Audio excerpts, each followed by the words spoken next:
This is Farris Khan with Michigan Football at the Voice of College Football.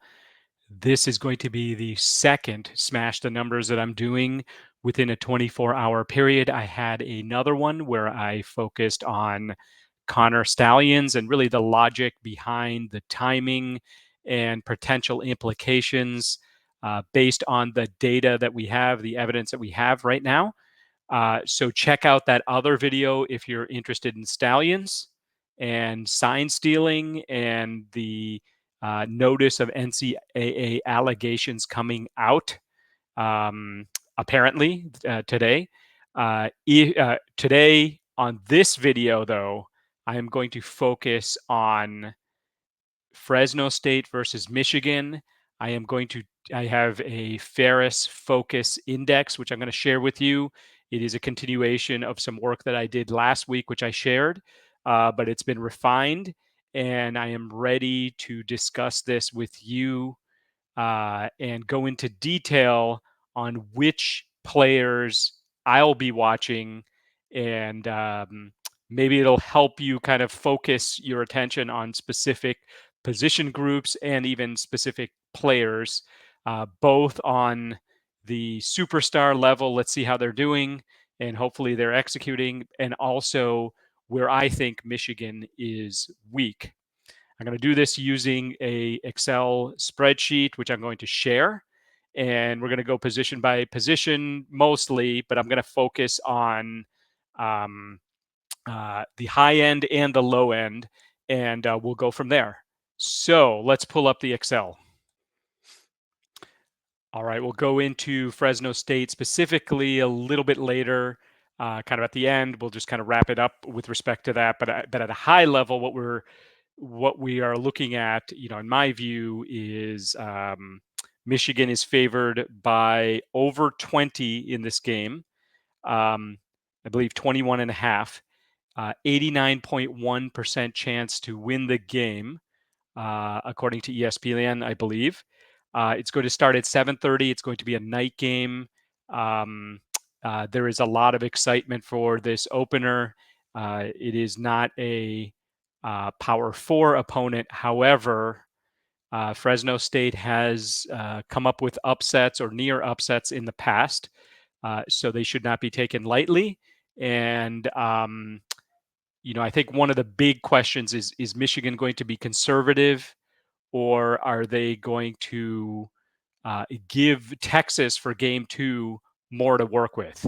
So I'll cover all or a lot of that at the end of this, but let's just focus first on players. We're going to look offensive players first. And what we have here in this first column is a position net gain or loss. So I'm going to show you this by showing you the quarterback line. I have a negative 11 for that. How did I get that? I basically took J.J. McCarthy. He left. He was a superstar. I gave him a negative 20 in terms of the loss to Michigan. Other players that I gave a negative 20 were Blake Corum at running back and also Roman Wilson. All right. Then if we add to that, the way I have this formula here, if we add to that the games that starters played in and also the second string played in, giving more weight, double weight to starters versus second string, I add sort of plus points for that. And for now, I have it as Alex Orji and Jack Tuttle, but it may actually be Alex Orji, Davis Warren. So a little bit of refinement that I might need to do there, depending on if it is Tuttle or Warren. And obviously, Orji, I am assuming, is the starter. Okay. So when I do that, the net of that is I get a negative 11. So this is really an area of focus, a place that we should focus. All right. So then what we do is we add the above replacement rating. So I have kind of a rating for each of the players. So I'm saying Alex Orji is above a replacement level player.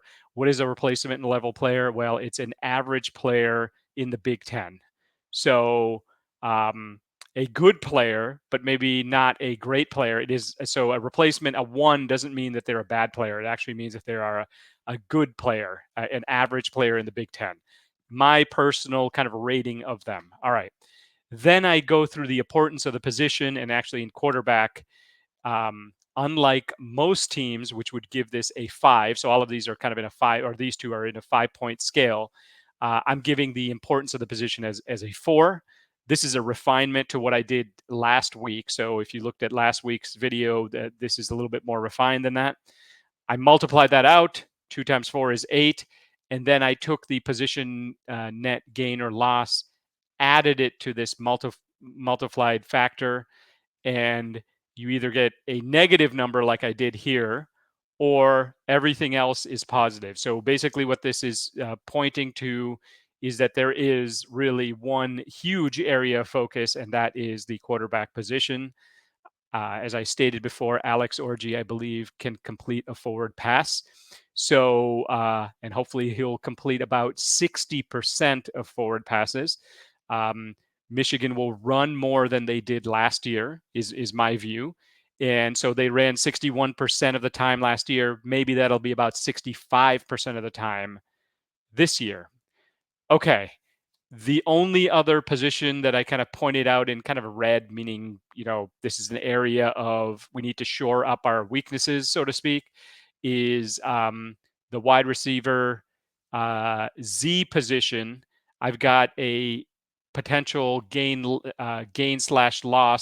of a 1.5. And even though Tyler Morris played in 15 games, I gave Roman Wilson a -20. Multiplying everything out here, CJ Charleston, 13 games, etc. We get a 7.5 score here. Alex Orji, by far, the quarterback position is the one we need to focus on the most. The second most, according to my math, is Tyler Morris. Okay, so then let's keep going here and look at the opposite, the positive. So we do have a whole bunch of positions that are kind of in the middle, all of the offensive line. We have the tight end position, the tight end H position, which is kind of in the middle there, etc. But we have really 3 very high numbers. Using my math, the logic that I used in multiplying everything out, accounting for the net loss, gain, etc. And what do we get? We get Colston Loveland as the absolute number 1 superstar on offense. And then we've got Donovan Edwards, and this is factoring in the importance of the position, as well as experience, as well as the net loss versus last year, all of that kind of stuff together. So I am saying, from a positive perspective, Colston Loveland is the player to focus on offense. The second player to focus on is Donovan Edwards. So I've got that 26.5 score here. And then the third player, a little surprising, but this is how the math turned out. It was Max Bredesen. I put the importance of his position at a 3 on a 5-point scale, but even with that, multiplying everything out, got a relatively high score. So on offense, look for breakout performances from Loveland, Edwards, and Bredesen, and look for places we need to shore up our weaknesses with Tyler Morris and Alex Orji. Not saying these are bad players. I'm saying that they are unproven, and there was a big loss that we had last year. All right, now let's flip over to the defensive side. All right, so on defense, I'll go to the most negative number that we have here, which is a negative 7.5. Who did we lose? Well, we lost Mike Sanastril, negative 20 points for that. Colston Loveland, negative 20 points for that. Chris Jenkins, negative 20 points there. Several other players had negative 10, or Rod Moore with the injury, negative 15 here. All right, so I guess, focused on this nickel position. Jaden McBurrows is who I have slated as starter. Doing the math for the fact that he was in 11 games last year. Zeke Berry was in 3 games. Doing all that kind of multiplied out, importance of the position. How good is Jaden McBurrows, in my view, over an average Big Ten player? I probably am a little conservative with a lot of these being 2, meaning slightly or 1 notch better than an average Big Ten player.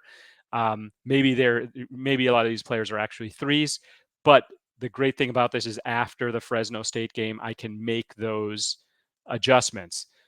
So for now, that is the one position to worry about. The only one that's negative in this column. This is what I really kind of care about. Actually, it's not negative. It's slightly positive at 0.5. Everything else is a 10 or higher. The next lowest number is Jashawn Barham, and I am not really that worried about him despite this score. So this is the only player that I'm really worried about, or this only position that I'm really worried about. So let's see what happens. Okay.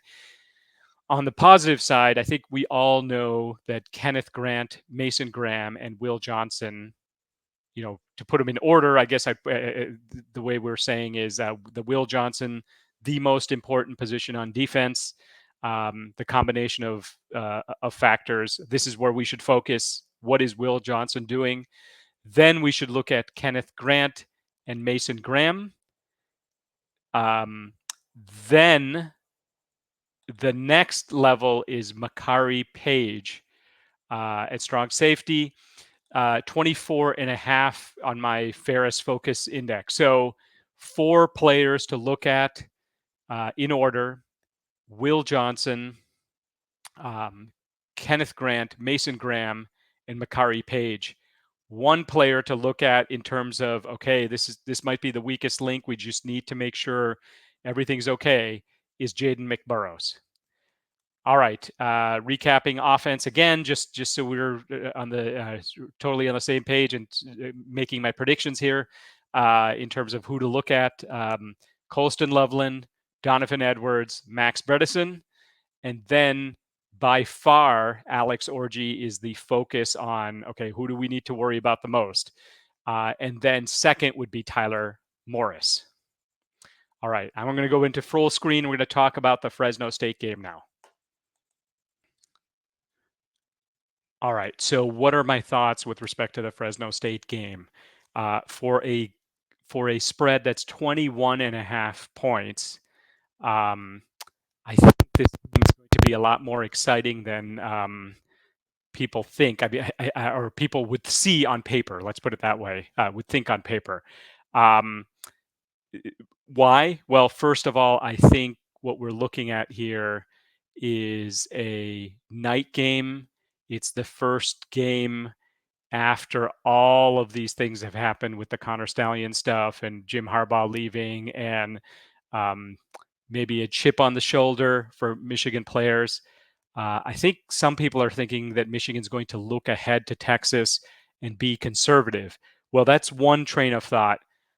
I'm actually leaning the other way, that Michigan might actually allow.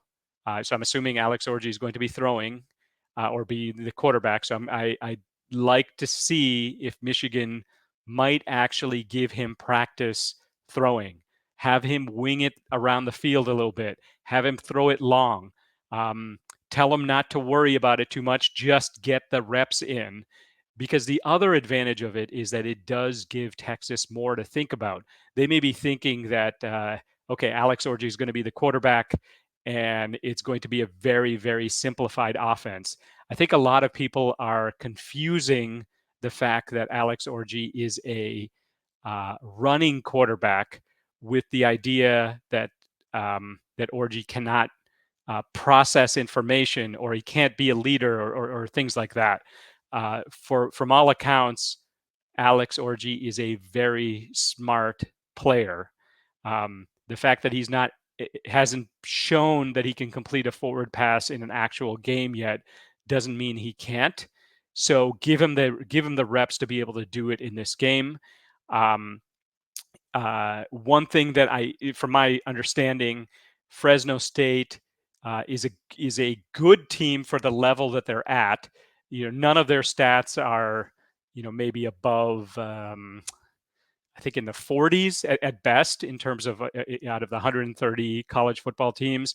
But really kind of we're talking about in the 50s, 60s, 70s, somewhere in there. So sort of middle of the pack, an average college football team. Now, on offense, they're considered to be a little bit better than they are on defense. I think that plays into Michigan's hands because Michigan's defense is better than the offense. So this may give Orji the opportunity to throw some short passes and throw it long with the idea that, okay, you throw it long, even if it's an interception, it's like a long punt and our defense will take care of it. Just don't be afraid to do that. Orji did a good job, in my view, in the spring game. He was over 70% completion in the spring game. I think people forget that he actually had a pretty high completion rate there. And obviously he's playing against the Michigan defense, or at least parts of the Michigan defense, maybe not the first team, because even the first team was kind of split up a bit. So I do look, I am kind of talking myself into the idea that Michigan is going to actually throw the ball more than we think in this game. And, conventional wisdom might be hold everything close to the vest, don't show plays. But my thought is, well, why not give him the reps? Why not give the receivers the reps? And also, why not put more film out there so that Texas needs to worry about it? You have different formations where you execute a play in a certain way. Maybe you do the pass in the Fresno State game, but you do the run in the Texas game when it's time for the Texas game. So same formation, but same look, but actually a different play. So we'll see what happens with respect to that. I don't think anyone should bet on things that they cannot control.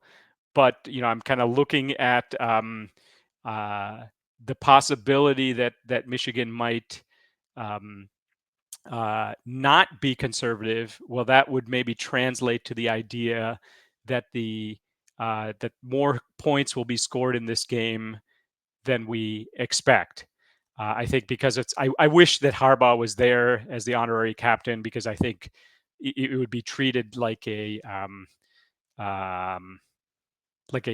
bigger game than it is. I want to say like a Big Ten title game. Maybe not at that level, but something that was at a higher level than just simply playing an average college football team.